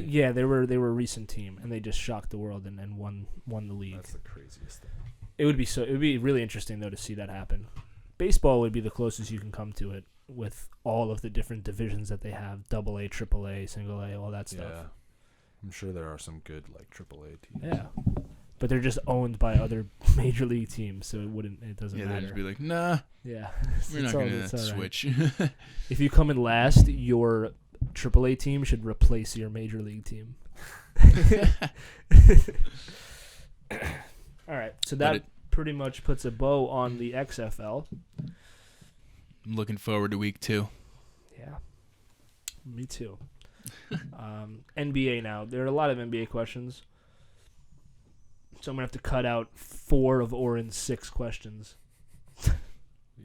Shout out to Oren Revivo. This kid put up 18 questions in my fucking inbox today in a matter of 5 minutes. I think that's the record. That's easily the record. I don't think anybody has asked 18 questions combined. No.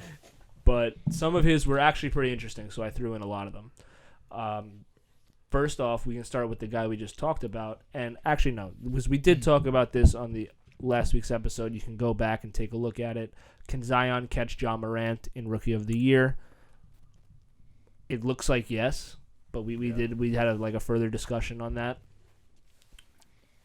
That wasn't really, can he catch him for Rookie of the Year? That was just, if it was a redraft, who are you taking first overall? Like, given what we've seen now, which I said was dumb. I thought we literally got a question. Can he take over Rookie of the Year from Ja Morant? No, it was if you were to redraft today, would you take Ja Morant over Zion? And that was like the night of Zion's debut. All right, yeah, I think he can win Rookie of the Year. I think level of play wise, definitely like Zion can play better in the games remaining. But the knock against him will be that he hasn't played as much. Mm-hmm. So I think it's possible if Zion plays like if really, he finishes really well, like far and away better than Ja Morant, maybe, but if it's similar, I think Morant should win it for being available. Yeah. Morant's so good. They're both real good. Yeah. Nice to see. Yeah, so now another question. by my friend. Oh, also Oren Revivo. What the fuck is going on in Philly's locker room? Again, we talked a lot about the problems with the Sixers. Did we talk about that on air? I think we were talking about that off air. Yeah, we did a lot of talking. So we did the Trae Young shit on air. Yeah. But there's definitely issues with, now it's glaring with the fit between Ben Simmons and Joel Embiid. Yep. What were those statistics? They're like minus 54 with them together. Together on the court, yeah. Damn. They're minus. I think they're minus with like all combinations, but the biggest one is when both of them are on the court. They might be a little bit positive with just Embiid. That's what he was like, plus 24, I think. Okay. So, which, I mean, that makes sense. Like, he's a dominant paint presence, but they just don't work well together on offense. Yeah, and this whole thing going on with Embiid's Instagram, where he posted that picture with the same caption that Jimmy Butler did, like right before he left, right? Yeah, it's And before Jimmy he requested Butler a trade. And Jimmy Butler commented, and Jimmy Butler knew exactly what he was doing there, trying to ruffle some feathers over there on the Sixers side, maybe get in their head, like with a little bit of this season remaining. It's all for show. That was all for show. That's Embiid just being a clown. Yeah. You want out, you don't ask he's out a troll. 4 days after the trade deadline. Yeah. That's just like a complete, like, look at me, I'm trying to just get my name in the news. Yeah, he's Yes, always he is. looking. Cheeseburgers before games. Yeah. He's always just trying to like cause a commotion and get the eyeballs on him. I think that, I mean, look, they might have to make a move. I don't think It's that too late Embiid's for like that. gonna really demand out. I'm saying in the offseason. I think that they'll go. I'm not giving up hope on the season yet. I think that they can still, like I've said on record, they can compete with the Bucks. If they fall short of expectations or even lose before making it to the Bucks, which is honestly like it's possible, it wouldn't be crazy to see if they lost to the Heat. They'd have to consider Celtics. serious changes. Yeah, or any of those top teams, the Raptors, they'd have to consider a serious change. Yeah, for sure. And I don't know, going back to the question, I don't know if it's a locker room thing. It could be a locker room thing, but it's definitely an on-the-court thing. Like, even if it wasn't a locker room thing and that's they're a good all point. bought in, Yeah. this It, just like, seems like a yeah. chemistry / like how these players are fitting together and gelling issue. And then there's always the question, like, going back to the locker room, Embiid seems to take like a quarter off here. He slacks off a playoff there. He goofs around. Goofs around. He gets into it with other players. He gets into it with the refs. He chucks up threes when maybe he should be down low. Simmons looks good. He's been playing really well. He's stepped up his game a lot. Yeah. His numbers are going up. His efficiency's great. Yeah. Defense Now, is always there. Looking back on it, like, with hindsight is always 20/20, of course, but Butler doesn't look that crazy for wanting out of there. Yeah, but now Butler's trying to get Embiid to Miami. No, I don't know if it was that. I think was Butler was weird. just like fucking around. 'Cause Maybe he's also maybe he doesn't have look at me. bad blood with them personally. Maybe he was just like, I don't want to Probably play not. here. Yeah. And- That's. Go ahead. I was just like what Alex was saying. Like they could all be very good friends and like each other, but it's just simply, especially with Embiid and Simmons, they don't work together on the court. And then you throw in Harris and all these other guys. It's got to be one or the other. Yeah. Well, Butler, I thought, did fit in with them. He helped their spacing and like their ball movement because he was a kind of like he's not an elite 3-point shooter, but he was a good outside threat, can kind of do everything, can handle the ball. Yeah, I think Butler's the kind of guy who would fit in anywhere just because he's a dog and he kind of does everything. He can do a lot of different things. You know, he could have. Well, he was a free agent, right? And he signed with the Heat. Yes. So he could have just been like nothing personal against Embiid, or He wanted like, to be the number one option. Yeah, or he could have just like. I respect He knows those guys, and he could have just been like, He for could have my career, it's better for me to sign here. And he's I respect having a it. better season. coach team, and they're playing better. Yeah, I definitely There's respect no doubt that decision. Spoelstra is a better coach than Blake Brown. Spoelstra could be one of the Is top it Blake 3 Brown coaches. or Brett Brown? Oh, sorry. Because Oh. I'm pretty sure Cooper called him Blake Brown last episode. Oh, really? And I was like, I didn't know. pretty sure it's Brett. But Yeah. interesting. You brought up a good point. How it's just like a scheme fit between Simmons and Embiid. So many people that you see, like, and I see these reporters and like articles trying to leak information about like there being bad blood and like they don't like each other just because it's like a narrative that people love to put together. I've never seen actual evidence of like them not getting along or like no, I'm sure having animosity towards each other. They're probably friends, and then they just don't work well together on the court. So it just everyone in the media. It will just run to they don't like each other because that people were like, what happened? Why don't they like each other? A lot of the locker room drama stories and like the personal relationships that these players have is just made up shit. It's so like, stupid. At the end of the day, it doesn't matter. Like you can play really well on the court with someone that you have no relationship with, someone you have no respect for. Like there have been like murderers, like gangbangers in these leagues that I'm sure like their teammates were like, that's fucked up, but like we play good basketball together. It's just, I'm not gonna, at least with no hard evidence, I'm not gonna be like they don't like each other. It literally just doesn't work on the court. People try to do that, and this is a little different. It's not like within one team, but remember Stephen A. Smith said Kawhi was like, why won't LeBron guard me? And shit, and Lou Williams was like, no, that never happened. Like he's just blatantly telling lies. And they said the Clippers have chemistry issues too. Yeah. And then they were like, that's not true. That's definitely true. Dude, I hate that. They try to create up stories. I hate sports There's enough news that comes out that's like legitimate that there's enough to satisfy everyone. We don't have to conjure up fake stories. It doesn't do them any harm though, because like even if like in this situation Lou Williams came out and said like, yeah, that didn't happen, they can just not report on that, like make it like go away. It doesn't matter. It's just like the media can do whatever they want. Like, it's scary. I sent you guys today. Stephen A. said, and I know Stephen A. and guys like Skip Bayless, they're all like entertainment purposes, and it still pisses me off because these people are being put out there and in front of everyone saying like, I don't think Dwight Howard's a Hall of Famer, and Skip Bayless's whole shtick is shitting on LeBron. I don't like that there's these successful guys who do, like, especially with LeBron, who does nothing but good for the league, and like the worst thing he's ever done was announce he's going to the Heat on TV.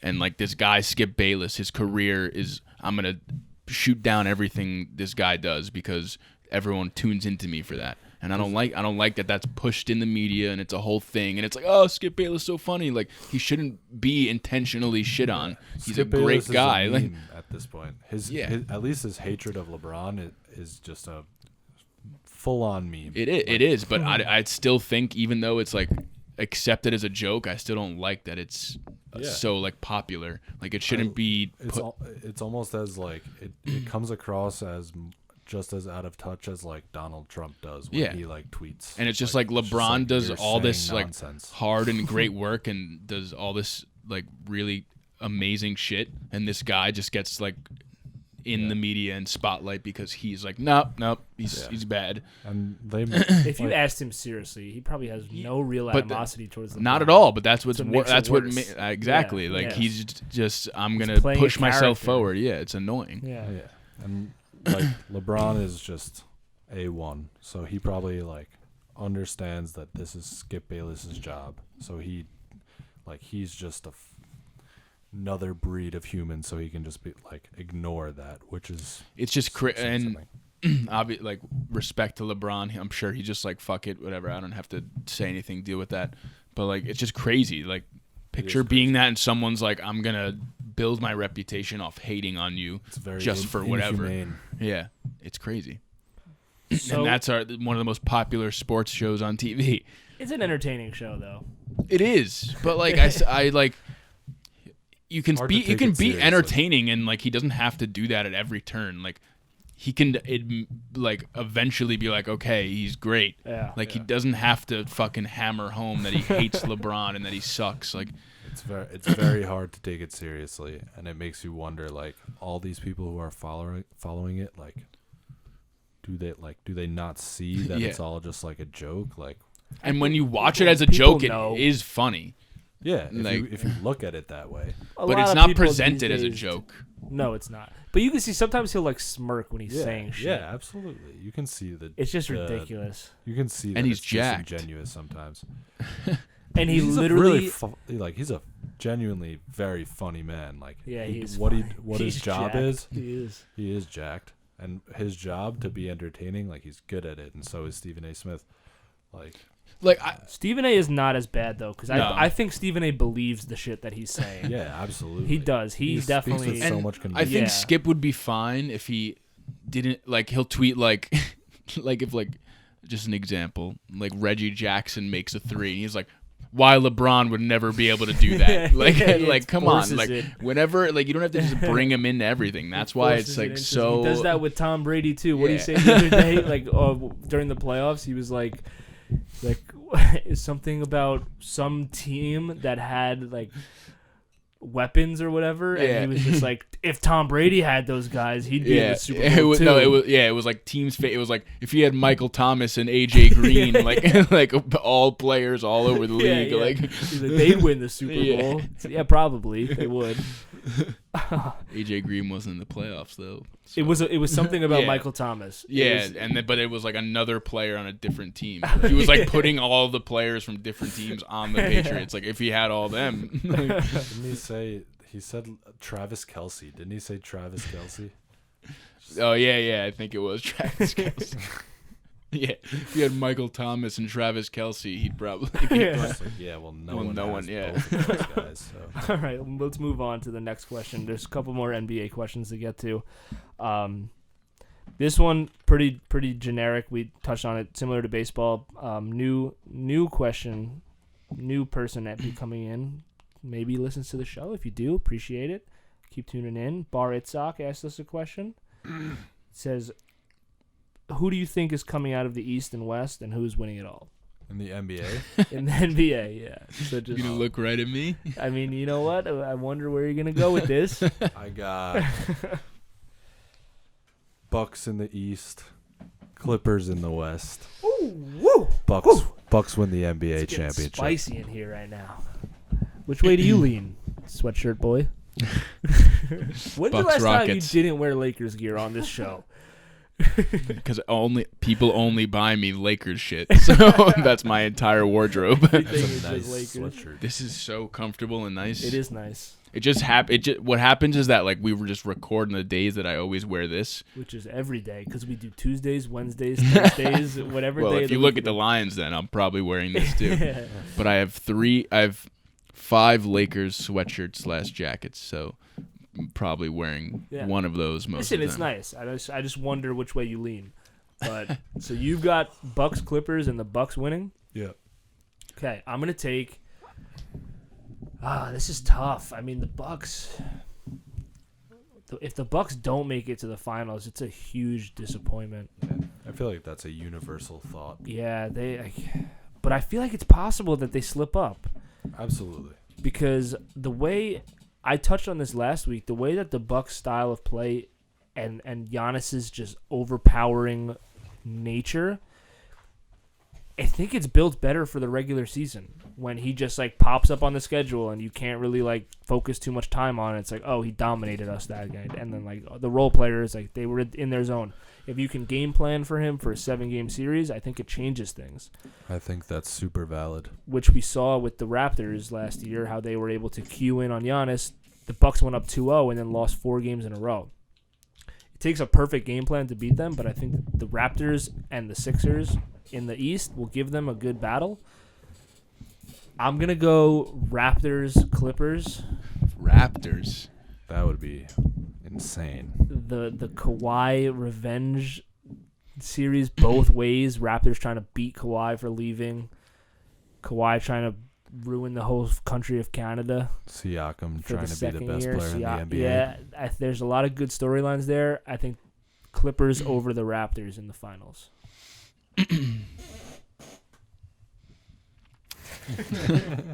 Thunder Pacers. No, I'm obviously taking Lakers in the West. That would be the Oladipo route. Yeah. Lakers in the West against the Bucks from the East. Chalk. I'm sure we'll get more into why these picks will get there in a later episode more toward the playoffs. But if the Lakers and Bucks meet in the finals, that probably means LeBron and AD are playing out of their minds. The Bucks are going to be inexperienced still. And while they are isn't it like they're the only team that started this hot and lost was the Warriors when they blew that 3-1 lead. But I think when they get to the finals and they see go against an experienced LeBron and, you got another championship guy, Danny Green.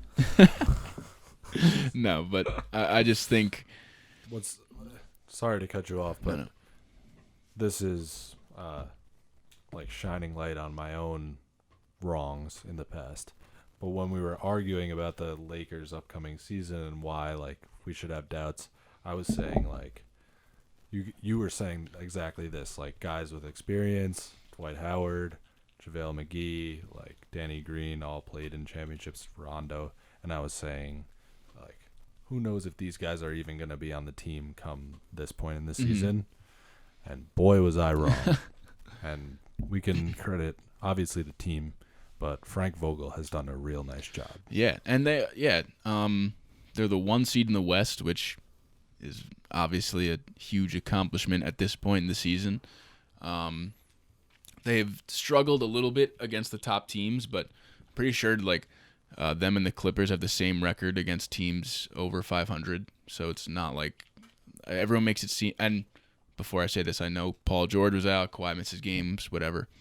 But I don't know. I feel like people are still kind of not underrating them, but they're they can't compete with the best, but they can. No, they absolutely. I've never heard anyone say they can't I don't know compete with the that. best.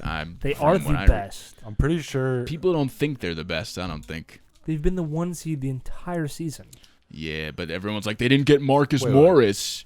Wait. All of a sudden, Marcus Morris is the best player in the league. First of all, tell me if this stat is wrong.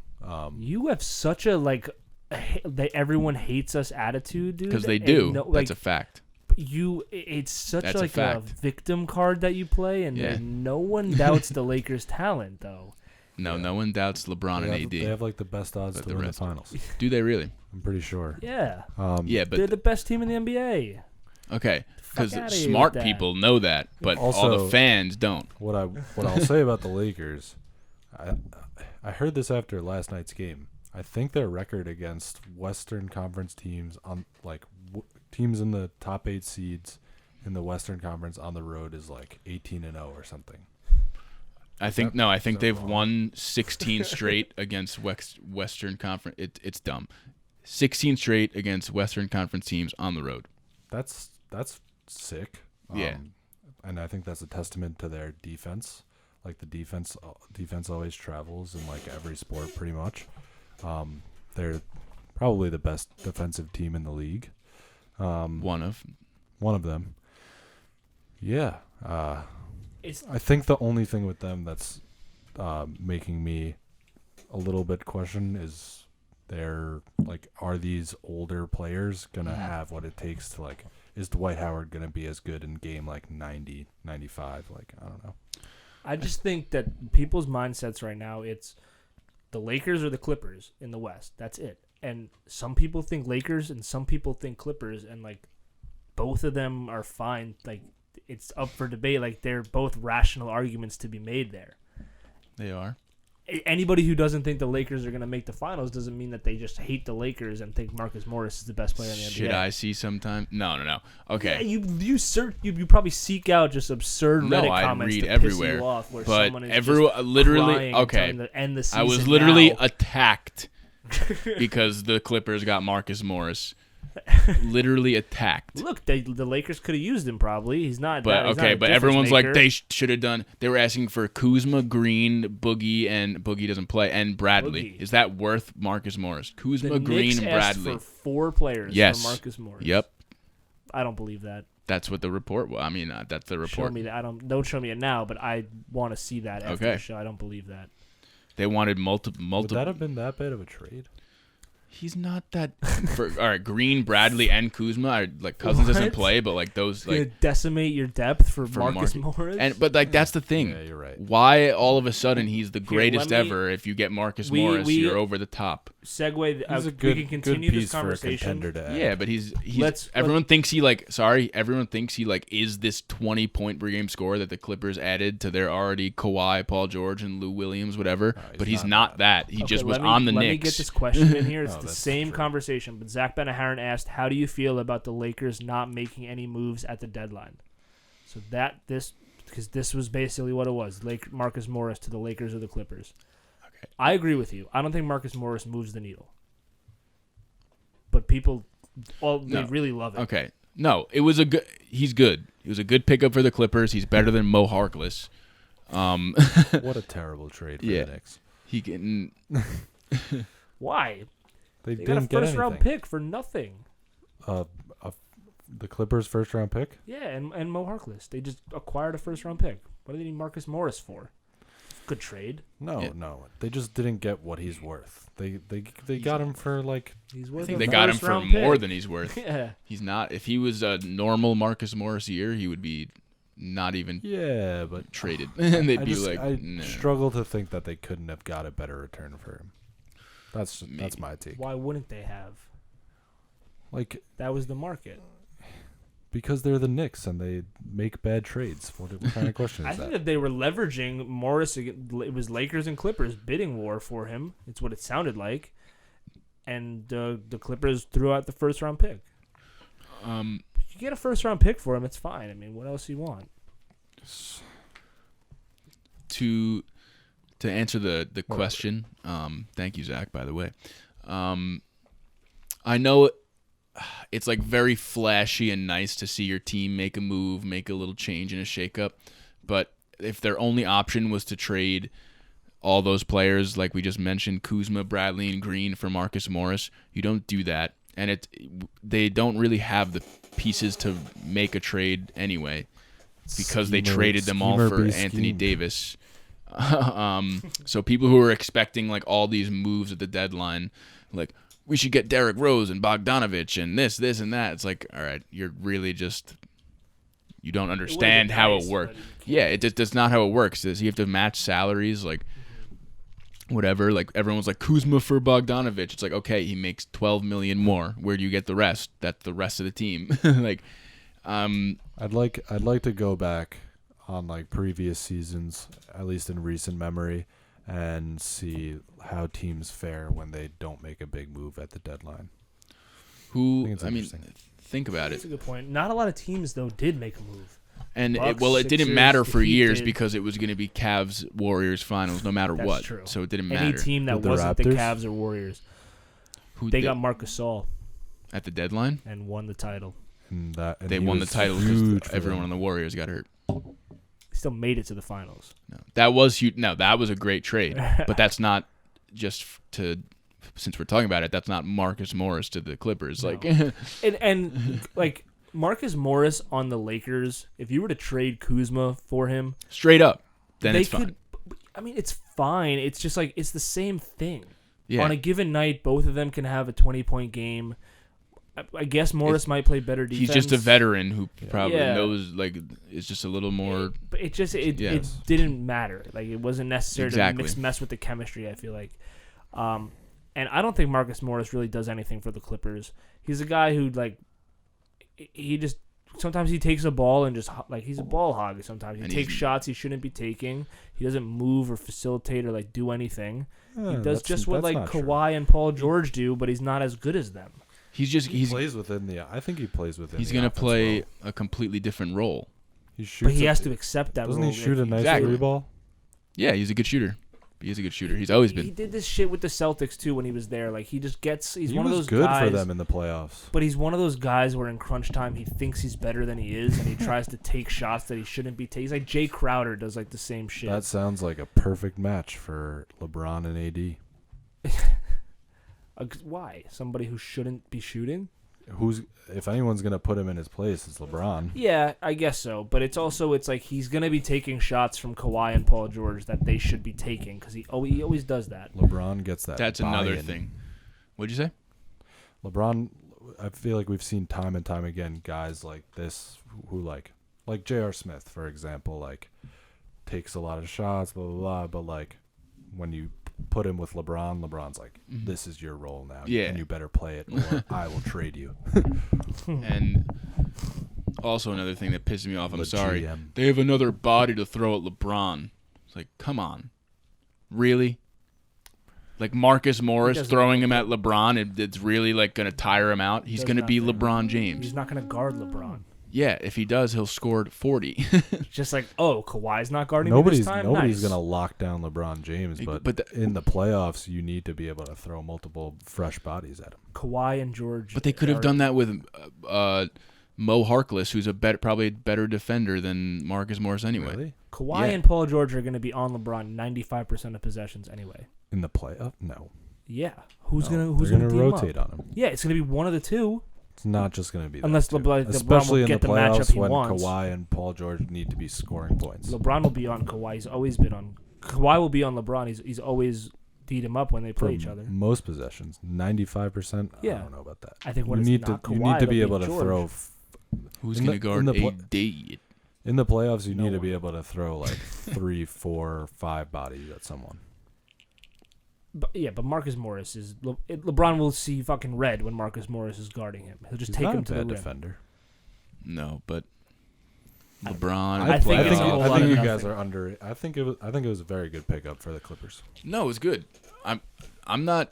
It was the. I just best think available. people are overrating him. I think he's good, but it's not like this huge move that they made for some elite player. He's just a pretty good forward shooter scorer. Yeah, and sometimes He's not a that great makes defender. difference. Sometimes that makes all the difference down the stretch. He's an athletic guy. He's Well, the question was, are we disappointed with the Lakers' lack of moves? No. no. I don't think there were many moves to make. I don't think you can judge until I think they made the their season moves plays in the out. offseason. They got AD. That was they used their assets to do that. That was the best move they could possibly make. I don't think you can answer this question until Yeah, if they win the season finals. plays out. They didn't do well at the trade deadline, though. Ugh. It's an interesting question. Next question. Though. Thanks, Zach. Because we haven't talked enough fucking Lakers on this episode. The next question is asked by Joe Flanagan. What team would be better? Raymore and Flanagan? Yes, brother, actually, yeah. What team would be better? A team led by LeBron and AD, or a team led by Giannis and KD? Giannis and KD. That'd be crazy. Eh. I don't. It's. Because KD's such a good shooter, so I feel like it kind of. I don't know how. But those LeBron two and play I feel together. like LeBron and AD are more like. They There's more fit better. synergy there. They fit better. They can. They've also been playing together. Yeah. So with LeBron and AD, we have like the proof of concept. I feel like Giannis is always down to. He's never played with a superstar. He hasn't played with a superstar, so that remains to be seen. But he does play really well within like the Bucks system, which it is as much as the offense always runs through him. It is a good system they have over there. for sure. He's mendable into different offenses. I want to see that in the next few years. Him play alongside a real superstar. Yeah. But I don't know. This is a tough question. Yeah, too. that's very tough. I'd go LeBron and AD just because we know what it looks like, and I think LeBron is still better than Giannis, and I mean, listen, AD and KD's who's better? Like, that's impossible to answer. KD is a I feel lot like. KD's better than AD. Better. A but- lot better. They do different things. Like, they can both dominate a game in their own way. Dude, it's KD. Anthony Davis, when he's healthy, he's a top 3 player in the NBA. KD Pair is that with top, LeBron? is a top 10 player of all time when he's healthy. We'll see what happens. If It'll- AD gets a ring or two. I'm just talking about. Well, like, he's one of the pure- okay. KD is one of the top scorers of all time, but Davis he's one does. of the best players of all time. Yeah, no, he is. He is, but Davis does also more than him in other aspects. He's a better rebounder, one of the best defenders in the NBA, might win Defensive Player of the Year. He's an elite KD's scorer still. KD's a fantastic defender too. Yeah. I mean, I would still say KD is better, but if AD He's has better some than postseason success, then all of a sudden it's like I'd still probably pick KD over him because, big man, forward. I think I'd take the small forward. Yeah. It'd be interesting. But LeBron and AD, I'd probably go with Giannis and KD. Just LeBron and AD based off pure- mesh together better, but I think maybe Giannis and KD are more talented. Yes, that's what I would say, and I think that's only because we have this proof that AD and LeBron work well. Maybe if that happens, Giannis and KD work really well together. Well, just like. But how would they not work well? Like, that team would be amazing. Yeah, they would be amazing. Yeah. They'd be dominant. They'd win so many games. Well, if we're getting them now, then you got to take LeBron and AD because Kevin Durant can't play. So. Yes. Okay. So, then there's a whole other element. Are we taking them all in their prime? No, right now, if you wanted to get them on a 2-on-2 game.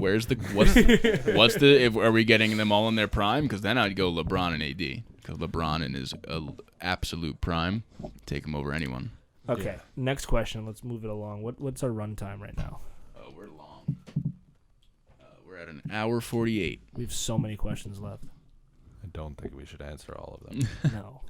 Well, there was a big pause with Vinny. I did start a little before we really started talking. What do we have left? Let's call it on basketball. We'll go to a little NFL here. Asked by let's get into some quarterback carousel news here. Asked by our good friend Zach Walker. We can just push we can push some off to the next episode. Like, doesn't all have to be now. Yeah, the miscellaneous sports ones we can do Yeah. next episode.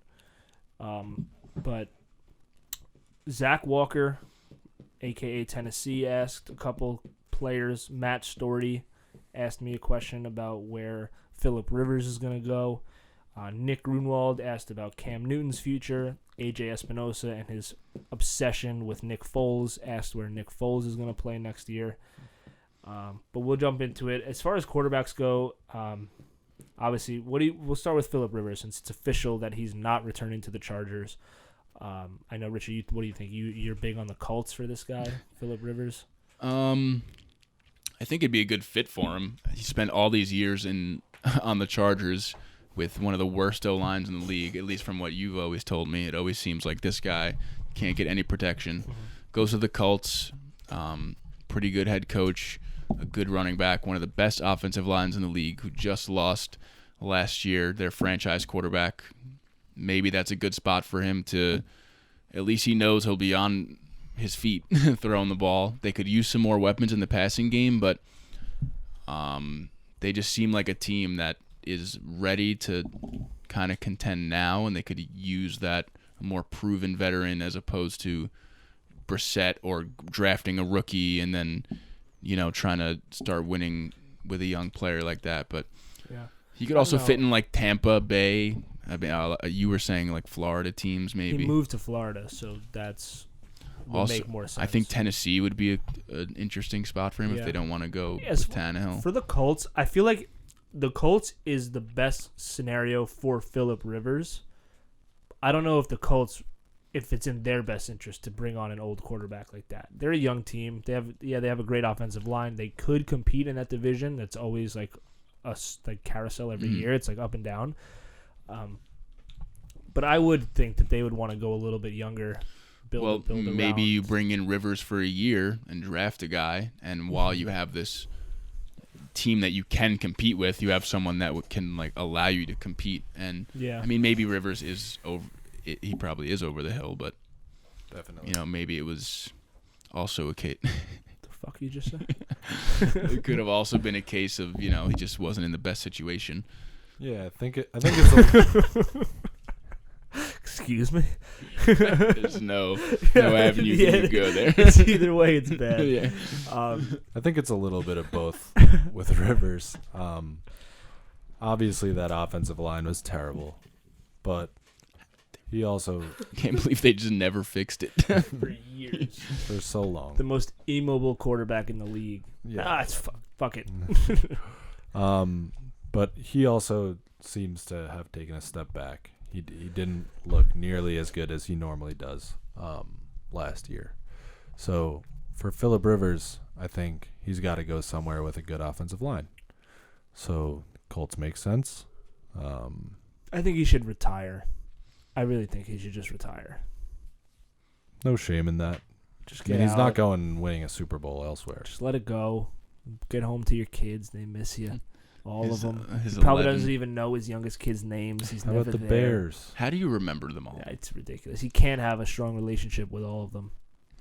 Yeah, Makes you're no just sense. spreading yourself pretty thin there. There's obviously favorites, right? He just he does like certain kids more. Yeah, I'm sure the ones that have been around longer, he's probably like, Yeah. the new ones. Yeah, who are you? What's your name? When were you? Yeah. How many does he have? 9. It's not a. So is many. Cromartie 11? They're just Yeah, well, guaranteed like- to become NFL players, right? Some of them. Some of them for sure. He's got one of his son's names. He's a quarterback in middle school. His name is Gunner. Gunner Rivers. Boss. That's such a sick name. What about the Bears? Dad, that's a good fit. Yeah, if he wants to move away from his 9 kids to the other side I of the would. country. Chicago's a nice city. Yeah, but they moved to Florida. Yeah. Doesn't like his kids. We we established that. Yeah. He's trying to get I as mean, far that'd be away a as great fit possible. for anyone who's not Mitch Trubisky. So yeah. All right. So what about Jameis Winston, also asked by Tennessee? Colts. Yeah, I mean, you have the same cohort of Yeah. teams that are Yes. looking for quarterbacks. Yeah, there's all these teams in sort of quarterback limbo. Yeah. And And there's all these quarterbacks in team limbo. They're just going to be pairing up.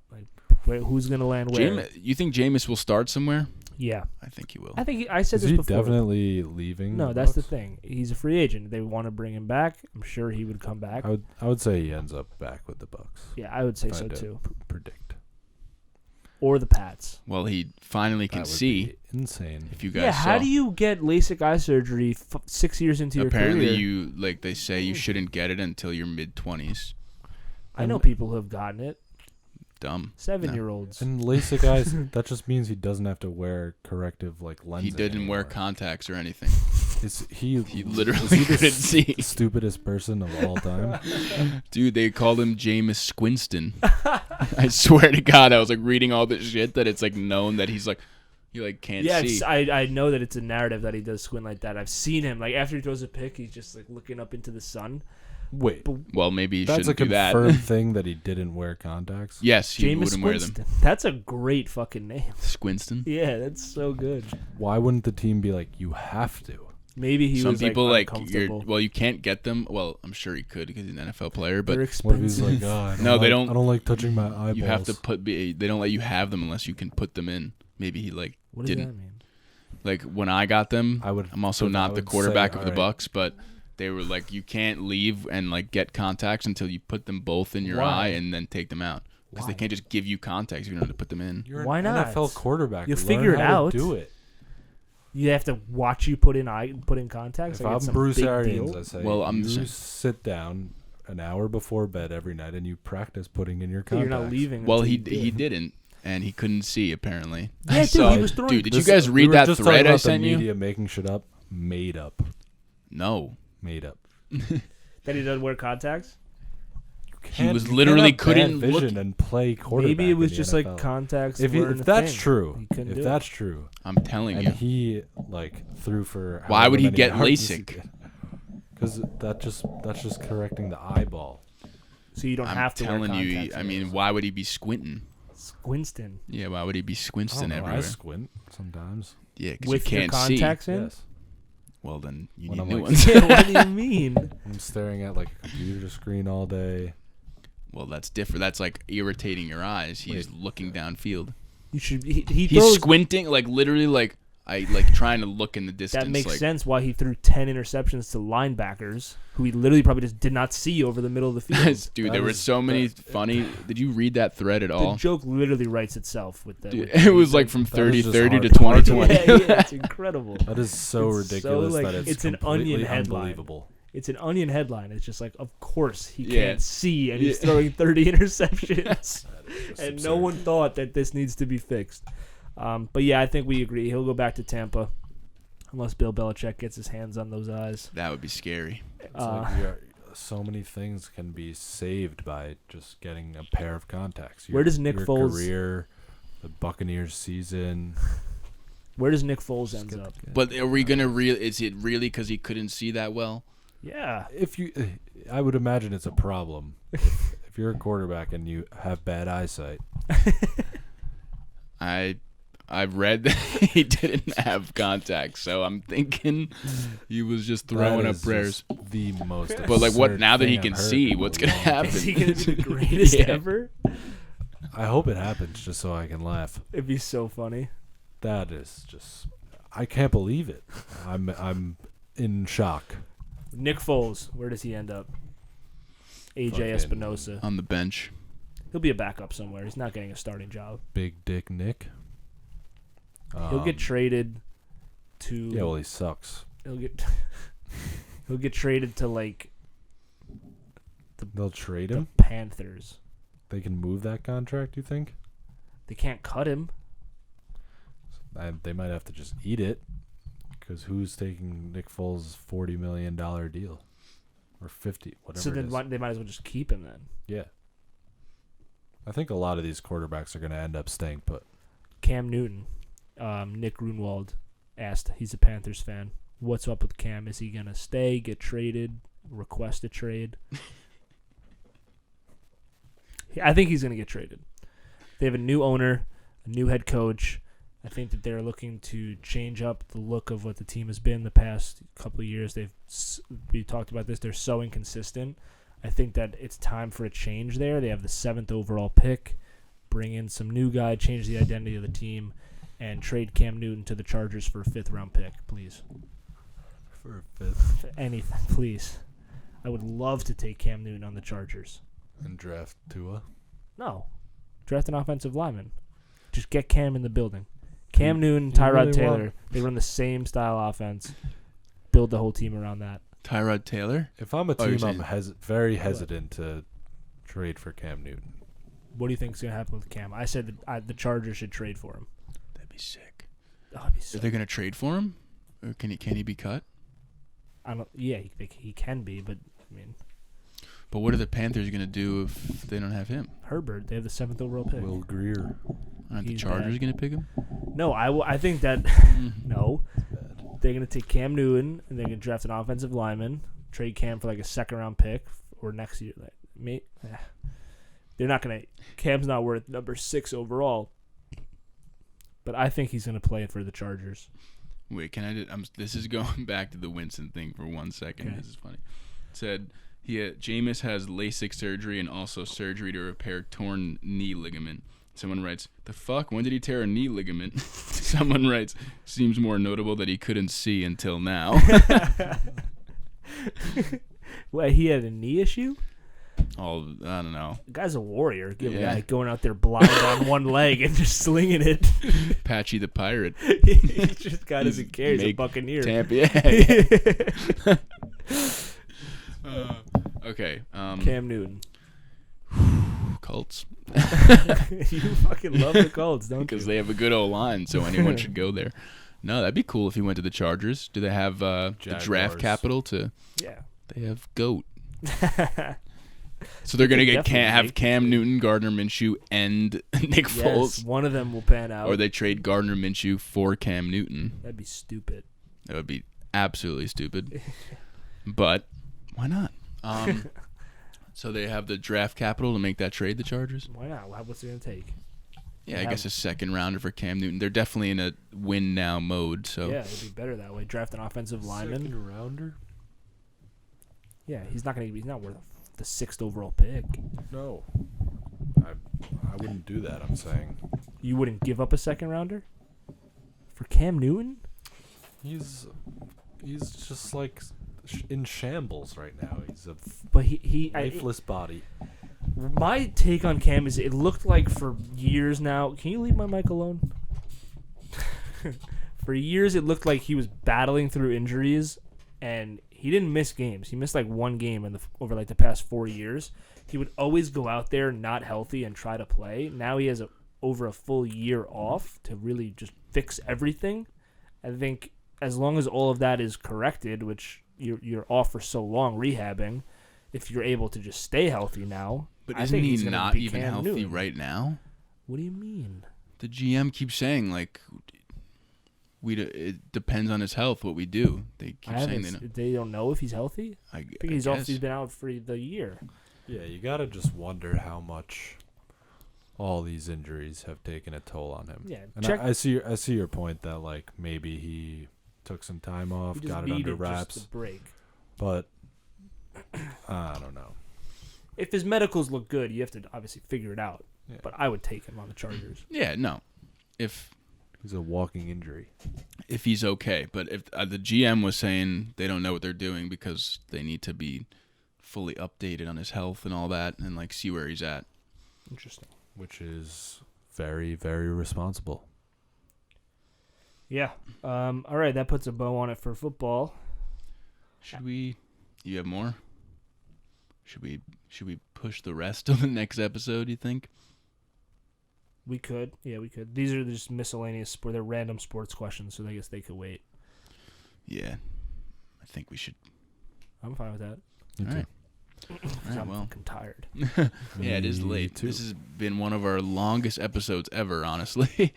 But thank you for tuning in if you made it through the whole questions episode. We're going to answer the rest of the questions on next episode. I guess it's a good thing that we're so backed up on questions that we got to push them off. So thank you very much, everyone. Hope you enjoyed, and we will see you next time.